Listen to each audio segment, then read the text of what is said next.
Bonsoir à tout le monde, bonsoir chers amis. Nous voici une fois de plus pour une expérience missionnaire.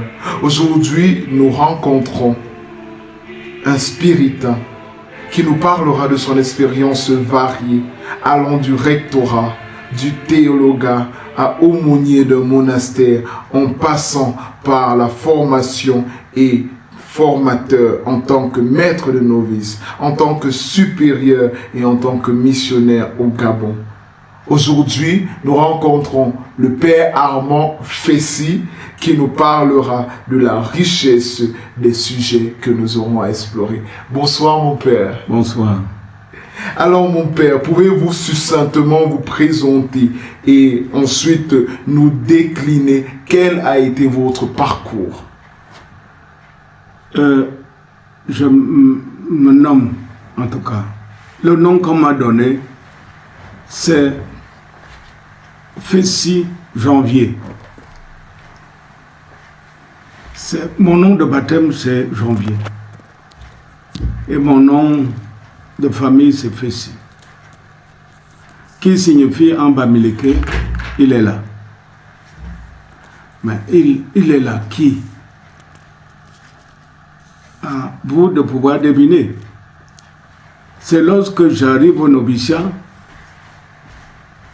que j'ai la possibilité, une possibilité m'est donnée de pouvoir prendre un autre nom.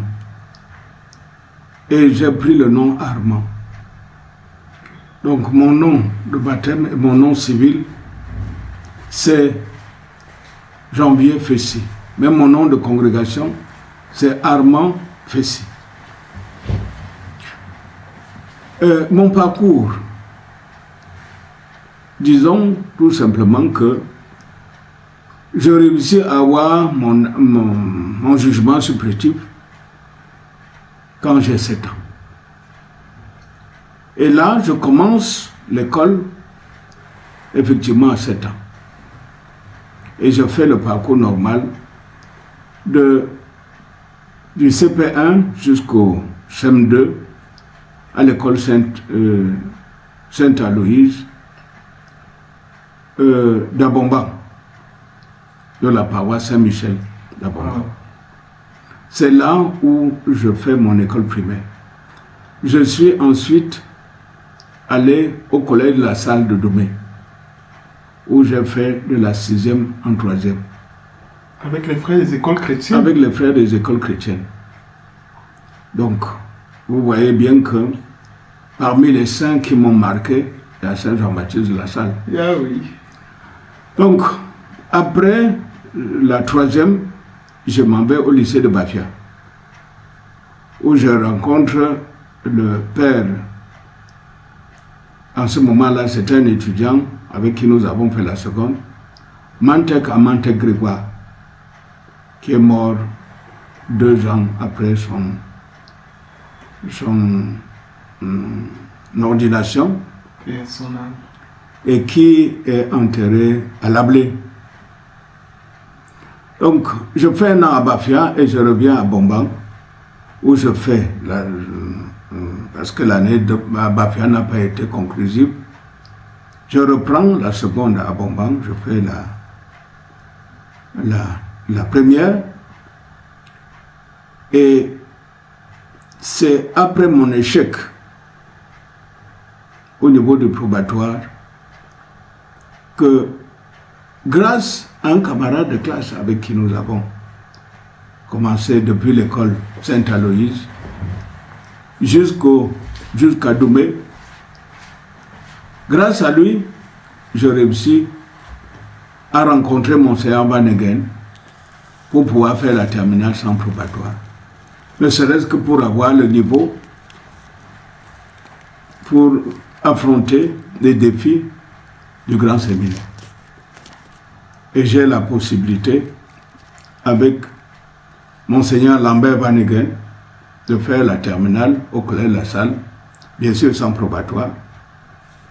Et c'est après l'année de terminale que je fais le probatoire. J'ai réussi et je suis entré au séminaire sans baccalauréat. Donc, j'entre au grand séminaire de Columbus.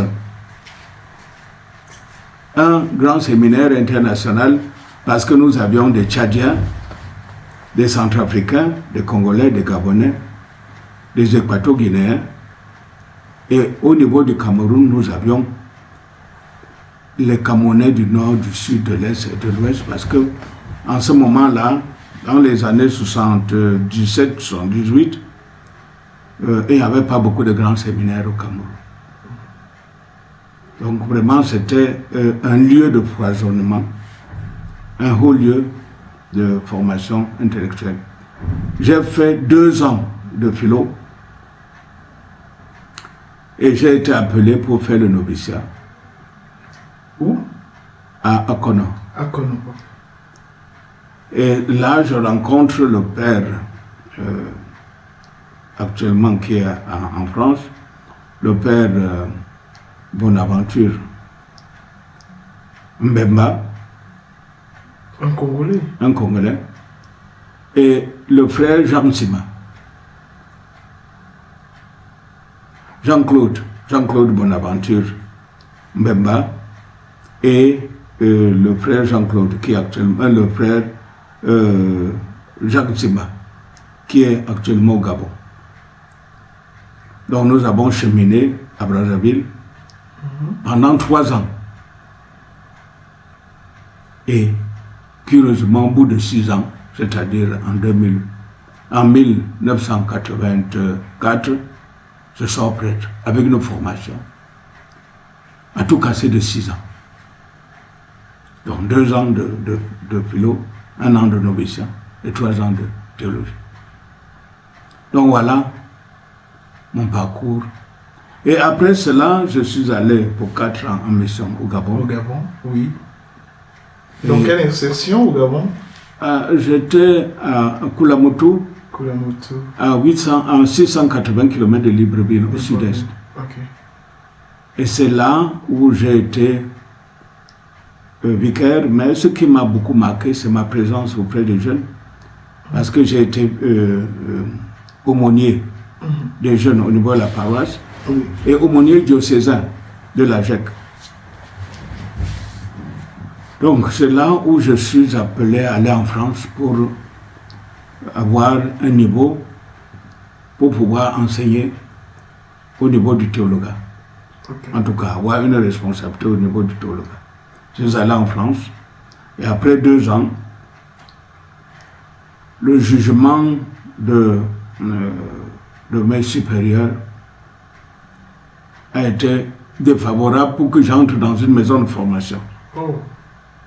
Parce que j'avais osé faire une maîtrise sur mon grand-père qui est mort païen. Donc il n'était pas question que j'aille enseigner mon grand-père en théologie. En théologie. Ça ne servait à rien de former des spiritains en leur parlant d'un païen, même si ce païen est le grand-père d'un spiritain. Et ensuite, je ne pouvais même pas être formateur. Parce que il m'avait été demandé à plusieurs reprises de refuser de travailler sur ce sujet. Mais je me suis entêté avec le soutien de mes formateurs et de mes professeurs à l'Institut catholique de Paris de faire ce sujet-là que j'ai soutenu avec mention bien. Il était question pour Marcel Knox, qui était le directeur du jury, de m'encourager à aller à en cycle doctorat. En cycle doctorat, de faire un doctorat conjoint à la Sorbonne, c'est-à-dire anthropologie, théologie. Et là, il me fallait ajouter 3 ans à mes 2 ans que j'avais déjà fait en France. Il m'a encouragé, mais mes supérieurs m'ont dit, mon frère, tu es allé pour 2 ans, tu as eu la maîtrise, tu rentres. Mais je ne rentrais pas pour aller à Brazzaville, mais pour Libreville. Et c'est là, à Libreville, que j'ai été curé après 8 ans de présence spirituelle, de présence spirituelle comme vicaire. Je n'avais jamais été promu comme responsable d'une paroisse. C'est après ces 8 ans-là, à Saint-Michel, que j'ai la possibilité, Saint-Michel de Kembo, Saint-Michel de Kembo, que j'ai la possibilité de devenir curé. Et en 3 ans, j'ai réalisé une œuvre. Laquelle? L'amphithéâtre de Saint-Michel de Kembo, qui a 2400 places assises. Ce n'était pas facile. Je n'ai même pas terminé. Parce que, au moment où je m'apprêtais à faire le toit, les supérieurs ont jugé bon que je quitte Libreville pour aller à Brazzaville, à la maison de théologie. Je leur ai dit, si on suit la logique, je suis incapable d'être formateur et je ne peux même pas être enseignant. Comment vous pouvez me dire actuellement de pouvoir aller à Brazzaville comme dans une maison de formation? J'ai été disqualifié. Ils m'ont dit non, tu as une expérience missionnaire rurale, tu as une expérience missionnaire citadine, c'est-à-dire que tu as été dans un lieu, dans un village, dans une province, et tu as été à la capitale. Donc tu as une expérience rurale et urbaine. Et en plus, tu as un diplôme. Donc, nous voyons, c'est ce qu'avait dit le conseil à Libreville, le conseil du district, nous voyons qu'il n'y a que toi qui puisse relever le défi au niveau de la maison de formation de Brazzaville. Nous ne voyons pas un autre formateur qui a ton expérience.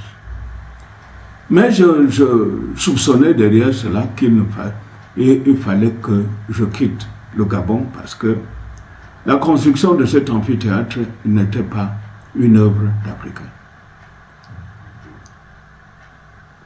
En tout cas, c'est l'impression que j'ai eue. Bon, mais comme j'avais accepté et j'ai une fierté jusqu'à aujourd'hui de vivre sous la mouvance de mes supérieurs, même si ça m'est très coûteux parfois. C'est ce qui m'a fait quitter le Gabon pour aller à Brazzaville. Et à Brazzaville, j'ai été 1 an chargé des études. Et la 2e année, on m'a demandé d'être recteur. Et j'ai fait 6 ans de rectorat. 1 an. 2 ans à Brazzaville, 1 an d'abord, et puis il y avait la guerre. On s'est retrouvés à Libreville, au Cameroun. On est encore rentré à Brazzaville, malgré le fait que, avec le père Nazaire Diatta, avec qui nous étions au Théologat, nous avons insisté auprès des supérieurs que ça ne valait pas la peine de retourner à Brazzaville parce que la situation ne s'était pas assainie. Mais les supérieurs nous ont intimé l'ordre de quitter le Cameroun pour aller à Brazzaville parce qu'on ne peut pas concentrer toutes les maisons de formation dans un pays. Il y avait déjà le noviciat ici, il n'était pas question que le théologat soit au Cameroun. Nous sommes allés et il y avait à peu près une dépense d'une 40aine de millions pour refaire la maison. Et nous avons vécu à Brazzaville de juillet en décembre et la guerre a repris. Et c'était la catastrophe. Mais comment avez-vous géré cette crise-là avec la guerre, avec tous les confrères qui étaient dans la maison? Mais j'imagine que ça a été un stress énorme pour vous. Vous voyez, c'était stress, mais c'était aussi une expérience exaltante. Oh. Parce que tout le quartier de Kinsundi s'était réfugié dans notre maison. Pas seulement notre maison, il y avait 3 sites. Le site de Saint-Gabriel, parce qu'il y avait des frères de Saint-Gabriel qui avaient une communauté, une grande communauté et une maison de formation. Il y avait le moyen séminaire diocésain, Saint-Jean, qui était aussi un site, et le site des Spiritains. Donc il y avait 3 sites, et ces 3 sites avaient été envahis par la population parce que c'était le seul lieu où ils pouvaient sentir qu'ils étaient en sécurité. Et quand la guerre a commencé, j'ai eu une véritable crise avec des étudiants. Comment ça? Parce que les obus qu'on lançait depuis le lycée Thomas Sankara venaient éclater sur les eucalyptus du grand séminaire. Et les éclats des obus arrivaient même jusqu'au théologat. J'imagine, c'était frustrant. Alors je vous dis que quand ça éclate, c'est un bruit qui n'a... Et les murs du théologat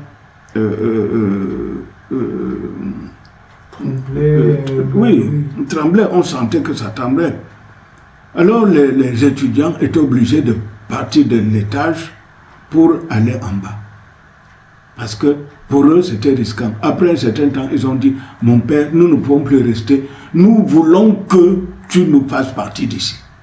Mais je ne pouvais pas les faire partir parce que le père René Taba, qui était le supérieur du Congo, m'avait envoyé un message en disant, surtout, ne fais pas sortir les étudiants.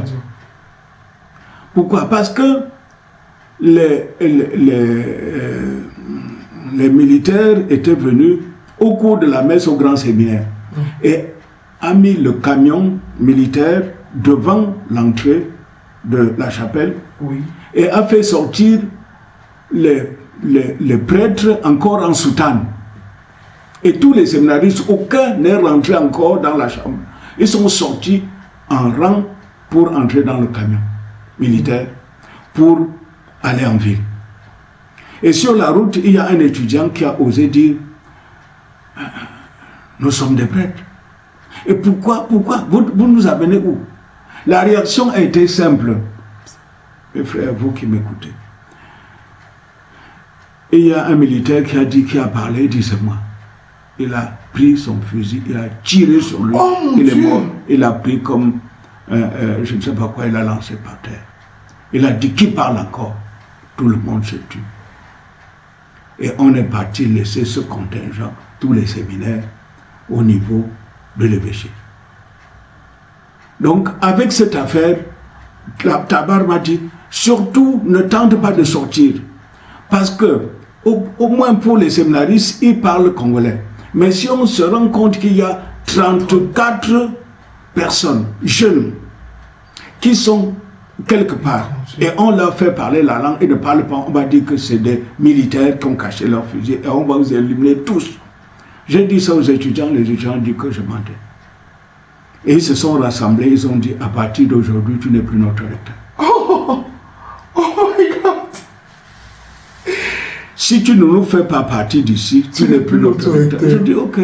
C'est très frustrant, j'imagine. Oui, je dis, ok, si je ne suis plus votre recteur, je suis au moins l'encadreur de tous les chrétiens qui sont là. Et il y avait même les témoins de Jéhovah. En tout cas, toute la population, on ne connaissait plus si c'était témoin de Jéhovah protestant, on était là en train de vouloir vivre.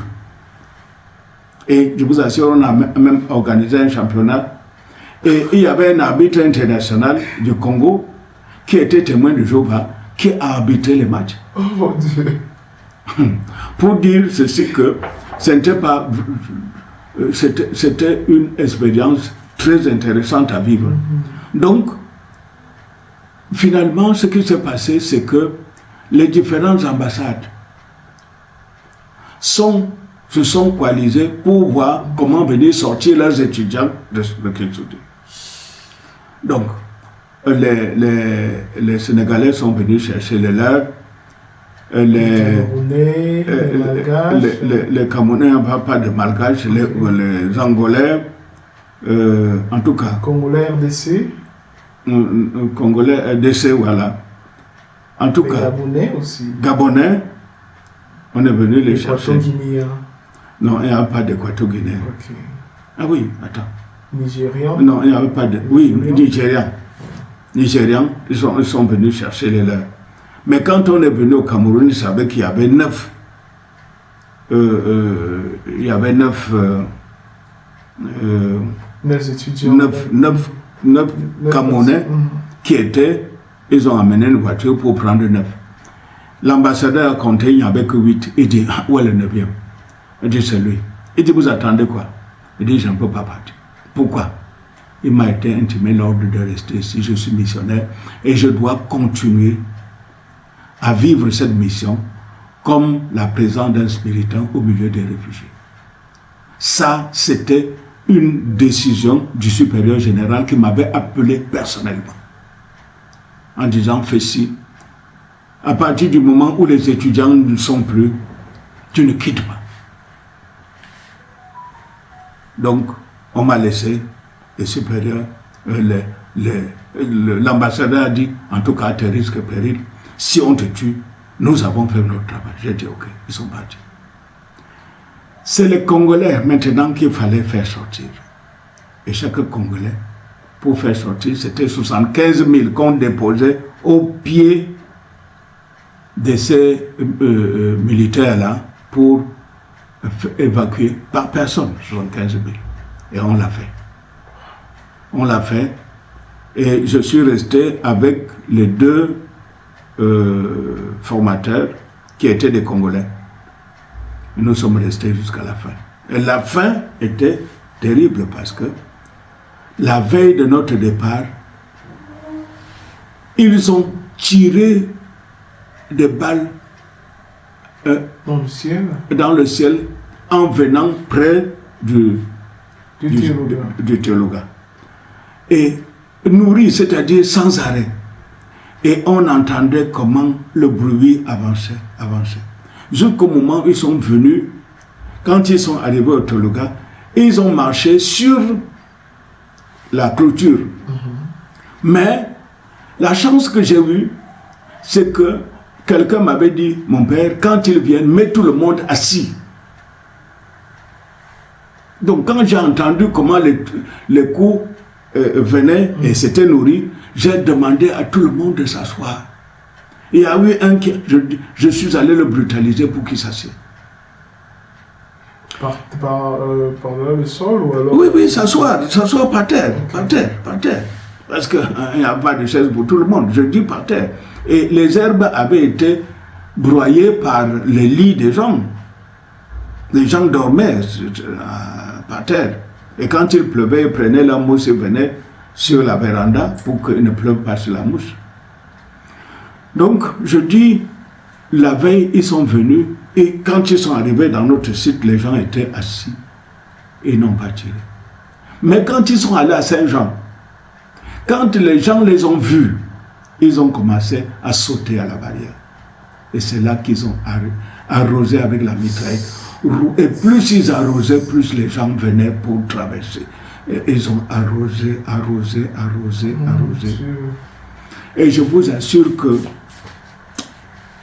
tout ce qui était infirmier, tout ce qui avait des responsabilités, là, était obligé de... Tout ce qui avait des responsabilités était obligé de... tout ce qui était infirmier ou docteur, ils sont allés là pour soigner, ça les dépassait. Ceux qui mouraient sur place, ceux qu'ils devraient opérer pour enlever les balles, ceux qui consolaient, en tout cas, c'était une hécatombe. J'ai alors appelé mon supérieur, le père René Tabar, en lui disant, mon père, si tu ne nous fais pas sortir d'ici, nous sommes morts. Il a dit, vous restez jusqu'à preuve du contraire. Alors, le matin, je suis allé pour consoler le confrère qui était prêtre diocésain responsable du séminaire. Et il était complètement affalé sur sa chaise. Il dit, mon père, fais tout ce que tu peux, mais je ne peux pas. Je ne peux plus sortir. Je ne peux pas. Et quand je dis je suis allé le consoler, en fait, ce n'était pas pour le consoler. C'est que ils ont parcouru le quartier, ils ont vu une maison, une très belle maison. Mais à l'intérieur de cette maison-là, il y avait des chiens. Ils sont venus au Scholastica parce qu'ils se disaient, quelqu'un qui est responsable du Scholastica doit connaître nécessairement cette personne. Il me demande, tu connais telle personne? J'ai dit, je ne connais pas. Il dit, mais comment un ponte comme ça, tu es ici, toi, quelle réponse? Tu es le responsable. Je dis, je suis le, mais je vous dis que je ne le connais pas. Je ne suis pas venu ici pour lier des relations avec des gens, je ne le connais pas. Et ils m'ont dit, même si tu ne le connais pas, on nous a dit qu'il est au camp de Saint-Jean, tu vas aller le chercher. Et c'est là que je suis allé. Et le père m'a dit, mon père, tout ce que tu peux faire, mais moi je ne peux plus bouger ici. Je n'ai pas affaire à des personnes, j'ai affaire à des dieux. Alors je suis allé jusqu'à trouver la personne. Et c'est là, mon frère, où j'ai failli laisser la vie. Parce que j'ai osé sortir du séminaire pour aller derrière la Jeep en soutane blanche. J'étais derrière la Jeep avec eux pour aller à la maison de ce monsieur. Quand on arrive à la maison avec le monsieur, il dit, mon père, sens un peu ceci. Je dis que c'est l'essence. Il dit, on peut vous brûler ici avec. Vous dites que la vérité, vous dites que vous ne connaissez pas Dieu. Je dis oui. Ils disent au monsieur, appelle le chien. Le type appelle le chien. Quand le chien arrive, il tue. On entend encore, il dit qu'appelle le deuxième. On a tué 4 chiens qui gardaient le camp. Alors ils sont entrés. Et c'est là où ils ont fouillé la maison. J'étais dehors. Arrivé à un moment donné, un autre dit, on a trouvé. Alors ils ont laissé leurs armes dehors pour entrer. J'ai dit à ce monsieur, pourquoi je n'ai pas fait l'armée? Parce que j'étais convaincu qu'on allait mourir. Parce qu'on n'était plus au théologat, on était hors du théologat. Et le monsieur m'a dit, tu vois, c'est l'essence, on m'a brûlé. Donc j'ai dit, pourquoi je n'ai pas fait? Si j'avais fait l'armée, j'allais au moins tuer un. Parce que les armes étaient là. J'allais ramasser les armes. Mais il me dit, mon père, si tu touches aux armes là, c'est toi qui cherches à mort. Donc, après, le chef du groupe est sorti en disant, mon père, viens, dis à ce monsieur-là de nous donner de l'argent.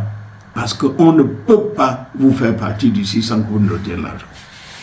On demande au monsieur, tu as combien? Il dit que 20 000. 20 quoi? 20 000. Où est l'autre argent? Il dit que non, c'est avec mes fils là-bas. Il dit que non. Là, mon père, restez ici. Moi, je peux aller à l'intérieur avec lui. Il lui pose les questions là-bas. Il sort, il dit, mon père, tu vas aller prendre les 150 000 là-bas. Dans 15 minutes, on revient, tu nous remets cet argent. Je dis, ok. Je savais alors que je pouvais vivre parce que les 150 000, je pouvais les avoir. Je pouvais demander même à Tabac de m'envoyer, au père Tabac supérieur, de m'envoyer 150 000 s'il fallait sauver ma vie et sauver la vie de quelqu'un. C'est en ce sens-là qu'on veut rentrer le monsieur. Quand il sort du camp, le monsieur ne veut plus sortir. Je dis, mais allons-y. Il ne veut pas. Il reste là comme il était tétanisé. Et c'est là que je lui dis, mon frère, viens on part. Il me dit, l'argent se trouve ici. Je dis, va le prendre. Il fonce vers le marécage. Et je vous assure, la course qu'il a prise, c'est comme s'il fuyait la mort. Mais j'attends. Les gens, les militaires là étaient en train de casser le portail d'une concession d'à côté. Je dis, pourvu qu'ils ne regardent pas ici et voient que je suis encore ici, ils vont me tuer. Et c'est là, mon frère, qu'il m'apporte les 150 000. Et au niveau des théologues, quand ils sont venus, je leur ai donné. Ils ont dit, mon père, vous partez. On vous dit en 15 minutes, mon père, vous partez, tu vas ramasser quoi au niveau du théologat? Je suis allé seulement prendre le fichier de l'année, c'est-à-dire, je n'ai pas pris les archives. J'ai pris seulement le fichier de l'année, c'est-à-dire mes 34 étudiants. J'ai pris ça et j'ai amené. Et je suis sorti avec ça. Et donc, mon père, quelle différence, vous avez fait une formation en Europe, quelle différence marquante avez-vous observé entre la formation théologique telle qu'elle est vécue en Europe et la manière dont elle est perçue et intégrée par les étudiants africains? Perçue en Europe ou bien en Afrique? Je parle de perçue. Oui, je dis comment les Africains perçoivent cette formation en Europe ou bien la formation en Afrique. En Afrique. Donc, je vais tout simplement dire la formation en Europe, celle que j'ai eue, n'a rien à voir avec la formation que j'ai eue ici, au Cameroun et à Brazzaville. Pourquoi? Parce que la formation que nous avons vue était une formation très inculturelle. Et dites-vous que nous sommes dans le premier contingent de spiritains qui sont formés en Afrique. Donc avant, on formait les spiritains hors de l'Afrique et venaient en Afrique en mission. Mais avec nous, toute la formation était au Cameroun. Et actuellement, je suis le premier Camerounais de cette cette tendance. Parce qu'il y avait deux Camerounais qui ont fait même le noviciat. Ils étaient tous deux de l'Est. Il y a Jean-Baptiste Oloa, de regretter mémoire parce qu'il n'est plus. Et il y a Paul Mokwa, qui est rentré dans le diocèse de Bertois. Dans l'archidiocèse de Bertois. Et comment donc avez-vous abordé la question de l'inculturation de la foi et de la liturgie dans le programme de formation du théologat? Et quel est le fruit le plus visible selon vous?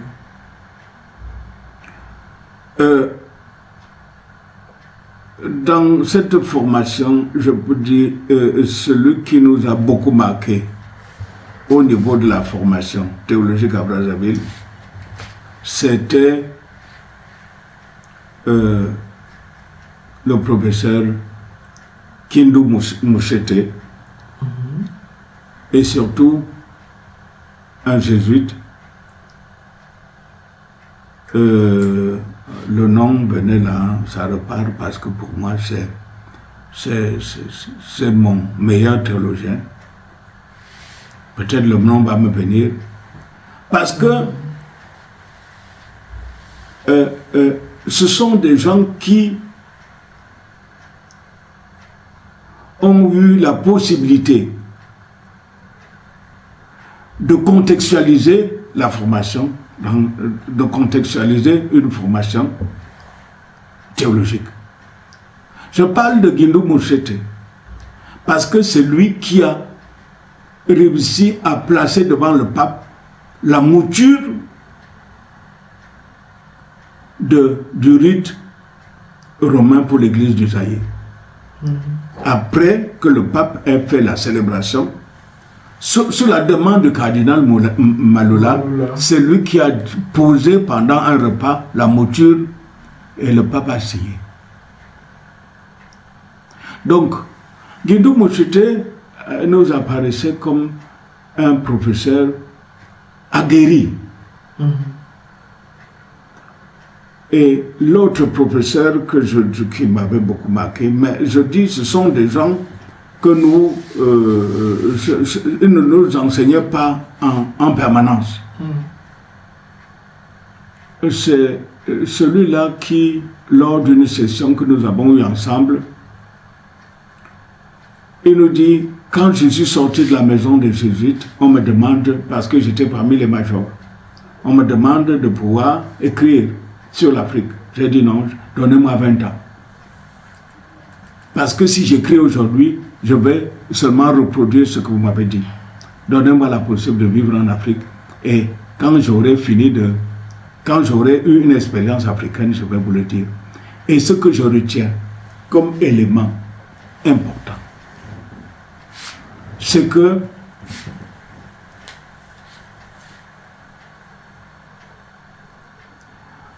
nous devons éviter la fausse inculturation. La fausse inculturation se divise en 3 parties, disait ce grand professeur. Il y a l'obéissance attestée. C'est-à-dire, nous allons vivre cette expérience de l'obéissance dans les congrégations à partir du moment où celui qui me demande d'obéir a un papier. Donc, je dois faire des études, non pas pour avoir des grilles, pour pouvoir analyser les événements qui se posent à moi, mais pour avoir un diplôme parce que je veux être supérieur. Alors, je ne peux jamais accepter quelqu'un supérieur qui n'a pas de diplôme. J'accepterai toujours un docteur comme supérieur. Et moi-même, je vais me battre pour avoir un doctorat, même si ce doctorat n'a pas de contenu. L'essentiel, c'est que j'ai un papier. Ça, c'est une fausse inculturation. Le deuxième élément, c'est la réalité tribale. En réalité tribale, je vais toujours vivre avec mes acquis et je chercherai toujours à voter quelqu'un qui peut préserver mes acquis culturels. C'est-à-dire, s'il est supérieur, c'est sûr que si j'arrive à la maison provinciale ou régionale ou du district, je vais manger la nourriture de mon lieu. Et tous mes acquis culturels seront préservés. Tandis que si c'est quelqu'un qui n'est pas de ma culture, chaque fois que je vais l'approcher, je vais d'abord faire une expérience de sortir de ma culture pour arriver à lui. Donc, là, il y a des gens qui confondent l'inculturation avec l'enfermement dans la culture. Et le troisième élément, c'est la sorcellerie. Lui disait, dire que nous sommes inculturés, ça ne veut dire pas aller au village pour confondre les différents gérants de l'invisible.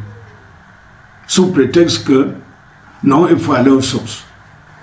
Alors, on sera confronté aux sorciers, on sera confronté aux devins, aux magiciens, et même à des guérisseurs, alors que l'image qui peut nous aider dans notre expérience de Dieu, c'est plutôt le Kamsi. Parce que Kamsi, c'est celui qui interpelle, dérange, c'est celui qui éveille, c'est celui qui essaye de pousser l'autre à changer de vie au nom de Dieu. Kam, c'est déranger, si c'est Dieu. Alors que les autres gérants de l'invisible, nous avons des Ngankang. Un Ngankang, c'est le magicien, qui existe dans la culture. Il y a le devin, que nous appelons Ngangom, qui est une personne de la culture. Nous avons des Gansu.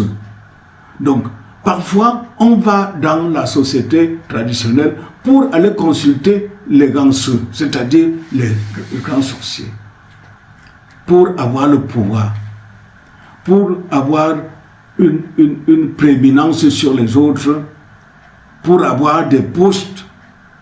Mais on ne verra pas celui qui éveille, on ne va pas voir celui qui regarde devant, on ne va pas voir le magicien, mais on verra le sorcier qui va agir avec la peur et qui va prendre les armes de la sorcellerie et faire entrer dans la communauté. Et c'est ce qu'on, de plus en plus, on voit aujourd'hui et qui gangrène la vie ecclésiale et même la vie religieuse. Merci mon Père. Adam, en tant que maître de novice, quelles valeurs fondamentales cherchez-vous avant tout à transmettre aux jeunes qui se préparaient à la vie religieuse et missionnaire? Que ce soit en théologie, que partout où j'ai été formateur, la plus grande valeur pour moi, c'est l'assise. Si vous arrivez à faire comprendre à un jeune qu'il faut s'asseoir, alors vous l'avez formé. parce que le paresseux ne s'assoit pas. Pour s'asseoir, il faut aimer une expérience. Pour durer dans une expérience, il faut l'aimer. Si tu ne l'aimes pas, tu ne t'asseoiras jamais. Alors, faire aimer la vocation, l'appel que la personne a eu, l'amener à aimer, c'est cela. Et à durer dans cela, c'était mon objectif. Et c'est pour cela que beaucoup me prenaient pour casanier, parce que pour moi, la première formation du formateur, c'est d'être là. Tu ne peux pas demander aux étudiants d'être là et tu n'es jamais là. Tu ne peux pas demander aux étudiants de ne pas prendre le téléphone, être tous les jours au téléphone. Donc, ce que tu dis, c'est ce que tu fournis des efforts à vivre. Et donc, pour moi, la grande expérience de la formation, c'est permettre à chaque formé d'aimer ce que Dieu lui a dit de vivre. Et le signe, c'est qu'il est capable de s'asseoir. Et il y a l'assise mystique et l'assise politique. L'assise mystique, c'est être capable d'enlever les soucis qui sont liés à la tête. C'est-à-dire, tout ce que tu as comme souci lié à la tête, tu poses. Tout ce que tu as comme souci au dos, tu poses. Parce que le dos, c'est le lieu dans la culture de ma congrégation, parce que ma congrégation est entrée au Cameroun à la partie sud, et nous avons comme spiritains adopté les Wondo comme étant notre langue, la langue camerounaise de la congrégation. Donc, c'est en ce sens-là que je dis, dans cette culture bêtie, on transporte au dos tout ce qu'on ramène de la brousse. Et plus l'instrument est grand, ça veut dire qu'au village, les gens seront heureux et il ne manquera pas de la nourriture. Et donc, de votre rôle supérieur, quelles leçons principales avez-vous tirées sur l'exercice de l'autorité dans une communauté religieuse, en particulier dans un contexte missionnaire? L'autorité, pour moi, c'est non seulement le service, mais au-delà du service, c'est l'écoute. Et quand j'appelle l'écoute, encore s'asseoir. Parce que un père de famille qui s'assoit chez lui, il sécurise toute sa famille. Si les gens disent son père est là, les gens qui dérangent les filles ne peuvent pas entrer dans cette concession. Je dis, si le père accepte d'être là, près de sa femme, il sécurise la femme et il est un homme heureux. C'est pour cela que pour moi, l'autorité, c'est le service. Et tu ne peux pas servir les gens tout en étant toujours parti. Il faut s'asseoir. Il faut être avec les gens. Présent. Il faut être présent. Et cette présence-là, c'est une présence cadeau. C'est-à-dire, tu vas être là, non pas parce que les gens vont te payer, non pas parce que les gens vont te considérer, mais parce que tu es un cadeau pour eux. C'est-à-dire que tu es une personne assez réceptive. Très bien. Donc c'est en ce sens-là que l'autorité pour moi, c'est cette capacité d'avoir la confiance. Confiance en quelqu'un. Si tu n'as pas confiance, la méfiance sape l'autorité à la base. Et il y a la confiance, il y a une présence cadeau et il y a l'abandon de soi. Et la capacité de dire au Seigneur, donne-moi ce qu'il faut pour aider ces gens. Tu m'as mis comme responsable. Donne-moi ce dont ils ont le plus besoin pour leur évolution. Tu ne peux pas me donner des gens et ils ont faim et tu ne me donnes pas ce qui va me permettre de faire en sorte qu'il ne puisse pas pleurer tout le temps. C'est vrai. Et donc, mon père, après avoir formé et dirigé, comment vivez-vous cette transition vers le rôle d'aumônier au monastère, un rôle de présence et d'accompagnement plus contemplatif? Ouais. Merci, mon frère, pour cette question. Je vais tout simplement vous dire que j'ai été un intervenant dans l'internoviciat du littoral. Des années durant, j'ai commencé en 2000. Je suis allé jusqu'à 2007. Il y a eu deux ans d'interruption. Je suis revenu encore. J'ai fait jusqu'en 2017. Et je suis revenu encore en 2021. Donc, de 2000 jusqu'à 2017, tous ces interventions, ces interventions, c'était à Babete. Okay. Donc, j'avais une certaine familiarité avec les lieux. Et la vie monacale, pour moi, était une réalité qui m'était très chère. D'abord parce que nous avons appris dans l'histoire de la vie religieuse que ça a commencé par là. C'est avec la vie monacale. Il y avait d'abord les vierges. Et nous avons eu très tôt des gens qui sont allés au désert et qui allaient au désert pour vivre cette expérience de Dieu. Et ça m'a plu. Donc, quand j'entends que le monastère de Babete n'a plus d'aumônier, pour moi, c'était comme si la vie monacale tombait. Je ne pouvais pas soutenir ça, qu'on enferme des religieuses dans une clôture et elles doivent commander, je ne sais pas par où ça va venir, des vicaires, des curés ou je ne sais pas quoi, pour la célébration eucharistique quotidienne et pour les confessions et les interventions. Alors je me suis dit, non, peut-être, Père Armand, le Seigneur te demande de pouvoir regarder ça. Mais pour moi, c'était lointain. Pourquoi? Parce que ce constat ne peut prendre cher que avec la participation des supérieurs. Quand la mère vient à Douala et me dit, mon père, aide-nous. Je dis, je suis à Douala pour un mandat, je suis à ma première année. Donc, même comme il n'y a pas d'aumônier, je ne peux pas intervenir maintenant. Laisse-moi, si c'est que Dieu me donne la possibilité, laisse que je termine mes 2 années. J'ai fait 1 an, il me reste 2 ans.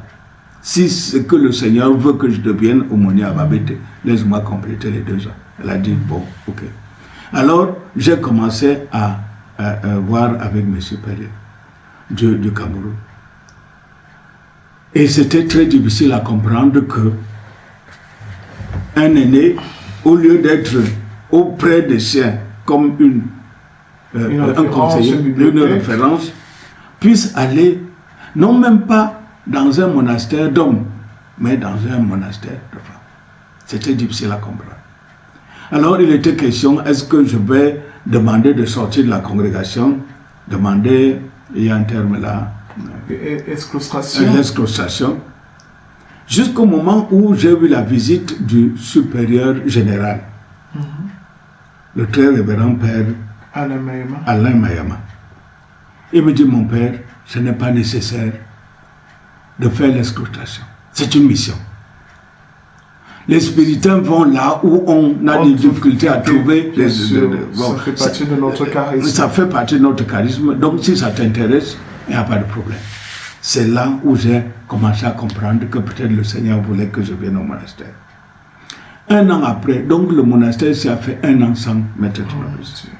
Non, sans aumônier. Sans aumônier. Sans aumônier.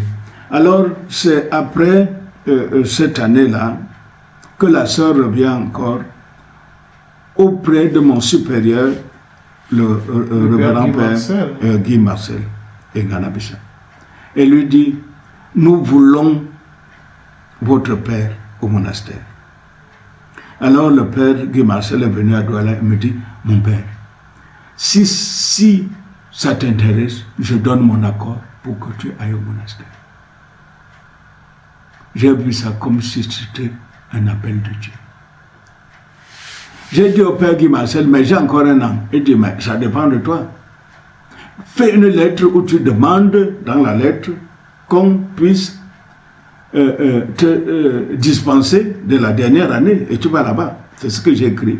Donc je suis venu ici après 2 ans au lieu de 3 ans. Donc j'ai écourté ma présence à Douala d'1 an pour venir ici au monastère. Et je vis ici avec un contrat signé par la mère supérieure et mon supérieur provincial. Et donc aujourd'hui, en quoi votre expérience missionnaire de formateur supérieur, de maître de novices nourrit-elle votre service auprès d'une communauté de moniales et comment percevez-vous leur rôle missionnaire? Le rôle missionnaire des moniales, c'est la prière. Prier pour toutes les situations, tout le monde entier. Et d'ailleurs même, ces jours-ci, on a vu une protestante le dimanche dernier qui est venue témoigner comment la prière qui se passe ici au monastère a permis de régler un problème qu'elle pensait impossible. Et elle a remercié le monastère pour cela. Donc, d'abord, un ministère de prière. Et je dis, la deuxième chose, c'est un mot qui est très cher aux sœurs. En dehors de l'obéissance, ce qu'elle doit vivre, c'est de pouvoir rester sur place en termes de la stabilité. Ce terme correspondait à tout ce que j'ai eu enseigné. Il faut s'asseoir. Il faut être capable de transformer ton milieu en paradis. En tout cas, fleur fleurie là où on t'a planté. Donc, voilà les termes qui dynamisent ma présence ici. D'abord, cette prière permanente, parce qu'on prie les 8 prières de la journée, c'est-à-dire les matines, la messe, les tierces, le milieu du jour, les nonnes, les vêpres, le complet. On vit tout ça. Donc, ça permet d'être toujours en référence à Dieu, de prier pour le monde entier. Non pas seulement pour les catholiques, mais tous ceux qui viennent. On ne tient pas compte des confessions ici. On prie pour l'homme et tout l'homme. Et le fait de pouvoir être là, c'est-à-dire de transformer un monastère en un lieu, en un paradis, c'est ce que je rêve. Faire aimer à tous ces jeunes qui viennent. Permettre à tous ces jeunes-là de pouvoir vivre pleinement ce charisme. Et je dis, depuis que je suis arrivé ici au monastère, il y a 3 novices actuellement. Et on a une postulante et une stagiaire. Et 2 qui sont partis en famille, dire au revoir à leur famille avant de revenir. Donc, en 2 ans et ma 3e année, il y a comme si c'était une nouvelle Pentecôte, une renaissance à l'intérieur de ce monastère. Et je pense que le Seigneur est avec nous. Ah oui. Et donc, comment votre propre vie de prière a-t-elle évolué au fil des années et des responsabilités? Quand je devenais spiritain, j'ai compris que le spiritain était un semi-contemplatif. Ah bon? Oui, c'est-à-dire l'union pratique. Je perds Liberman. Que la vie soit prière. Que la vie soit prière et que la prière soit vie. Mais avec les activités apostoliques, on tend parfois à ramener la prière à la messe. Au second plan. À l'Eucharistie. Oui, on prend moins de temps d'oraison. D'oraison, Ouais. et l'oraison n'a même presque plus de place. Si on réussit même à faire les laudes, n'en parlons plus de vêpres, parce que la plupart des ministères où j'étais, c'était le soir. À la zone rurale, tu n'as personne dans la journée, les gens sont à la plantation. Et quand tu es en ville, les grandes activités, c'est la soirée, parce que les gens sont au travail. Donc, dire que tu vas vivre les vêpres, c'est difficile. Donc, je dis, c'était pour moi, pendant tout ce temps-là, un grand tiraillement. Mais, je remercie le Seigneur parce que j'ai toujours vécu en communauté. C'est la première fois que je vis hors de la communauté, mais porté par la prière démoniale. Parce que je mets un plaisir réel à participer à toutes les prières démoniales. Je ne vis pas le monastère comme un aumônier qui a une fonction, c'est-à-dire faire la messe et partir, faire la confession et partir, donner un cours et avoir d'autres responsabilités. Ma première responsabilité, c'est ma présence. Présence, effectivement. Voilà. Donc vous formez tous une seule communauté.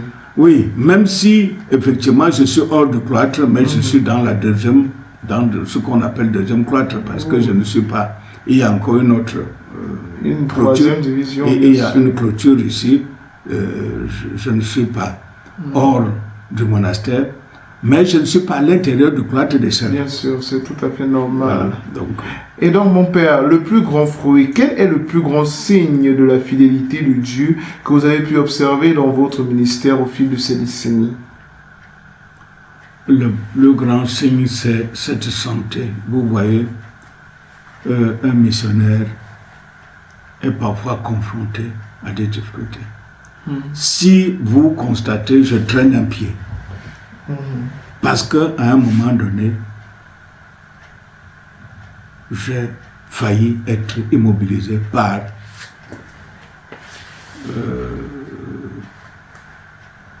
non pas l'arrêt cardiaque, mais il y a une certaine maladie qui AVC. Mais grâce à Dieu, c'est passé. Et ça m'a affecté le bras gauche et le pied gauche. Mais quelle année ça? Ça, c'est l'année 2015 à 2019, quand j'étais à Zoétélé. C'est cette année-là, où vraiment, ce n'était pas facile du tout. Mais on rend grâce à Dieu parce que vous en sortez plutôt bien. Mais je vous dis que, si je dis que j'ai un fruit, c'est cette santé. Parce que beaucoup ne me prenaient plus pour vivant. Et on va dire le fruit, ça peut être la performance apostolique ou bien je ne sais pas quoi. Mais c'est cette santé que le Seigneur me donne. Et si je suis encore ici au monastère, je remercie le Seigneur parce que grâce aux bons soins des sœurs et à leur capacité de faire des produits, des tisanes de toutes sortes à partir des herbes naturelles. Merci aux sœurs bénédictines. Ah oui, ça dit que vraiment c'est une aubaine que le Seigneur m'a donnée pour pouvoir avoir la santé. Et je remercie le Seigneur. Et jusqu'à aujourd'hui, je me dis, est-ce que ce n'est pas ce que le Seigneur avait voulu pour moi? Parce que j'ai été à Douala où j'avais tous les médecins à mon chevet, mais je n'avais pas cette santé. Je n'avais pas cette santé. Mais depuis que je suis arrivé ici, grâce aux bons soins des sœurs bénédictines de Babete, quand je suis arrivé à la Casbah l'autre jour, vous pouvez être témoin. Bien sûr. Les gens disaient, tu as bonne main. Tu as bonne main. Donc, je remercie le Seigneur pour cette grâce. Et si ce monastère pouvait continuer à donner la santé à plusieurs, ce ne serait que ma joie. Mais aussi, donc, mon père, il y a un fait qui nous a échappé. Tout au long de votre parcours, y a-t-il un moment durant lequel vous auriez voulu abandonner cette vie en vous disant, mais qu'est-ce que je fais ici? Est-ce que je perds mon temps? Et donc, s'il y a eu un tel moment, ou bien de confrères qui vous ont mené la vie dure, comment avez-vous surmonté ces instants-là? l'instant où ma vocation était vraiment en danger. C'est quand je suis allé en France. Ok. Ma présence en France était une présence très dure. Hostile pour les confrères là-bas. Je vous dis d'abord, pour moi, la France, quand j'allais en France, j'allais à la source du christianisme. Et quand j'arrive en France, je me rends compte que c'est un pays qui s'est déchristianisé complètement. Je dis, vous allez dans les grandes églises, vous trouvez 4 pelés, 3 tondus. Il n'y a pas beaucoup de gens. Et quand vous voulez porter vos habits religieux comme la soutane ou bien je ne sais pas quoi, le col roman, on vous dit que non. Ça c'est pour les traditionnalistes. Donc il faut être en civil. Et là encore ça pourrait passer. Mais pour se déplacer en France, il faut le métro. Et le métro, c'est qu'il faut marcher dans le sol. Je refusais de marcher parce que je ne suis pas un rat. C'est les rats qui marchent en Afrique dans le sol.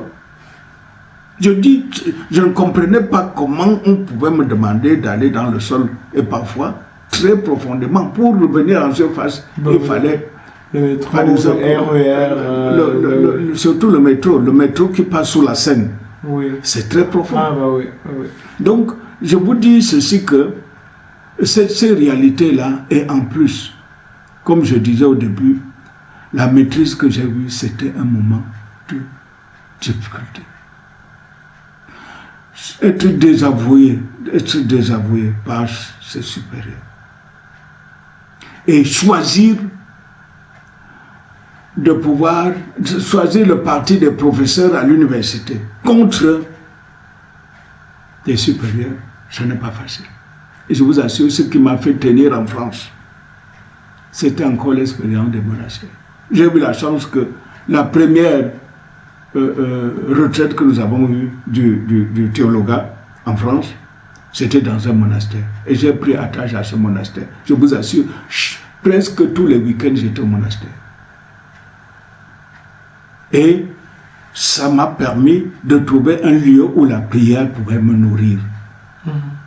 Donc, je dis que le lieu, pour d'autres, et quand ils entendent la France, ils disent non, je m'en vais là où... Mais je vous dis que l'endroit où j'ai failli perdre ma vocation, c'était à Paris. C'était quand j'étais en France. Rejeté, je dis rejeté, pour aller faire, vous ne pouvez pas vous imaginer, pour aller faire ma carte de séjour. Qui ne connaissait pas la France, je n'avais personne pour m'aider. Et je me suis perdu dans le métro. J'étais obligé de sortir du métro, marcher à pied jusqu'à arriver là-bas. Et arrivé là-bas, on me pose la question, qui est ta mère? Je dis ma mère. Je dis mon père, non, on n'a pas besoin de son père parce que tu portes le nom. Je dis non, je ne porte pas le nom de mon père. Il dit qu'ici, là, on ne met pas le nom du père parce que même si tu dis que ton père s'appelle Fessi, je dis mon père ne s'appelle pas Fessi. Je vous dis, j'allais toujours de contestation en contestation. Et c'était tellement difficile que j'étais là-bas avec un Sénégalais, un diacre. Lui n'a pas tenu, il est sorti de la congrégation. Oh là là. Et donc mon père, si vous deviez donner un conseil à un jeune qui discerne aujourd'hui sa vocation, quel serait-il? Ou encore à une jeune, bien évidemment. Voilà, je vais lui dire, sois une présence cadeau. D'abord pour toi-même,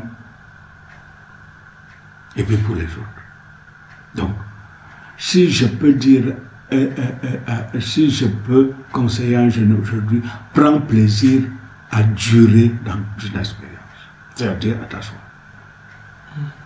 Si je suis convaincu qu'un jeune qui s'assoit, non pas par oisivité, mais parce qu'il a une activité qui lui fait plaisir, qu'il aime, et il arrive à dire comme la batterie, autant suspend ton vol.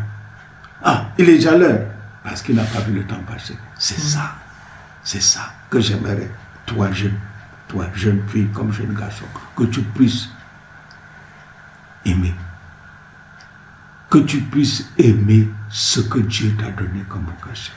Que ce soit une vocation sacerdotale, religieuse, et même une vocation à la vie profane, à la vie politique, à la vie économique, que tu puisses aimer et durer dans ton expérience. Et tu ne te plaindras jamais parce qu'il n'y a pas de sous-métier. Ceux qui réussissent, ce sont ceux qui sont capables de durer dans une expérience, c'est-à-dire de l'aimer et de ne pas voir passer le temps parce qu'ils sont tellement pris par cette expérience. J'aimerais que les jeunes puissent le vivre, mais j'ai peur pour vous les jeunes aujourd'hui parce que beaucoup au niveau de la formation, c'est la quantité et non la qualité. Et quand on cherche les diplômes, on cherche cela à tout prix, quitte à tricher. Et on ramasse beaucoup, mais on ne rumine pas. Ce qui veut dire qu'on se forme pour avoir des diplômes et non pour avoir des grilles d'analyse qui vont te permettre de se situer dans la société. C'est ça. Je ne te laisse pas dans ces vertiges-là. Même si tu dois comprendre seulement un peu, comprends le peu et vis avec le peu, je te dis, si tu dis il n'y a pas de sous-métier, si tu dis que tu vas seulement être un balayeur de rue, tu peux gagner ta vie et sauver ta famille avec cela, si tu dures là-dedans. Alors, merci encore mon père. C'était le père Armand Janvier Fessy, missionnaire spiritain en service comme aumônier au monastère des sœurs bénédictines de Babété. Il nous a parlé de son expérience missionnaire, de sa formation, et il nous a donné son expérience en tant qu'aîné. Nous espérons vivement que beaucoup d'entre nous suivront son exemple et que nous pourrons être comme lui, dociles à l'Esprit Saint, des feuilles légères qui se laissent emporter par le vent partout où la mission nous emporte. Merci encore mon Père pour votre temps. À nous revoir une prochaine fois sur Spiritus Dei dans une autre interview. Au revoir mon Père. Au revoir mon frère. Merci.